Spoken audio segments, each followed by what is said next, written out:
તો મિત્રો અત્યારે આપણે જઈએ રાજકોટ ઇન્ડિયન કેટલ શોમાં રેસકોર્સ ગ્રાઉન્ડમાં. તો કચ્છમાંથી મિત્રો સરસ એક ખૂટ અને એક હોડકી આવેલ છે. તો આપણે આ ભાઈ પાસેથી ડિટેલ લઈએ. કેમ છો ભાઈ? મજા મજા એકદમ. હવે આ તમારો કયો ખૂટ છે, અમને થોડી આની ડિટેલ આપો. અને બધા એમ બહુ કહેતા હોય કે કાંકરેજ એગ્રેસિવ હોય, તો આ એટલો બધો શાંત છે, શું છે અમને કયો? ના ભાઈ, એગ્રેસિવ માં તો એવું છે, આ બહુ સ્વામી ભક્ત છે આ બ્રીડ. અને આ કાંકરેજ નો ટોપ બ્લડ લાઈન નો બુલ અને ટોપ બ્લડ લાઈન ની આ વોડકી લઈને અમે આજે આઈસીએસ માં આવેલા છીએ. બરોબર. આનું નામ તમે શું રાખ્યું છે? આનું નામ છે ધમોરિયો. હા. અને આના મા બાપ કોણ છે? આનો માં અને બાપ તો અત્યારે ઉભો છે, અમારા લોકલ બ્રીડર છે એમની પાસે જ છે.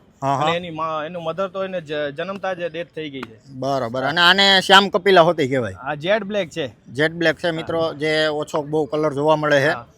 અને આ ઓળકીની શું ડિટેલ છે એ અમને કહો. ઓળકી એની મધર નું રેકોર્ડ છે 8 થી 9 લીટર નું એક ટાઈમ નું. અને આ અત્યારે 2 દાંતે જ છે. અને પ્રેગ્નન્ટ છે 3 મહિનાની, 2 થી 3 મહિનાની. બરોબર.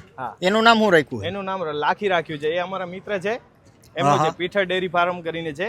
એ મારાથી થોડું દૂર ભીમાસર ગામ છે, ભચાઉ તાલુકો ને, ભચાઉ તાલુકામાં અંજાર તાલુકો. બરોબર. તો મિત્રો તમે અહીંયા જોઈ શકો છો આ કાંકરેજ હોડકી અને આ ખૂટને કેટલા સુંદર છે. તો તમને આ બે હોડકી અને ખૂટ કેવા લાગ્યા એ અમને કોમેન્ટ કરીને જરૂર કહેજો.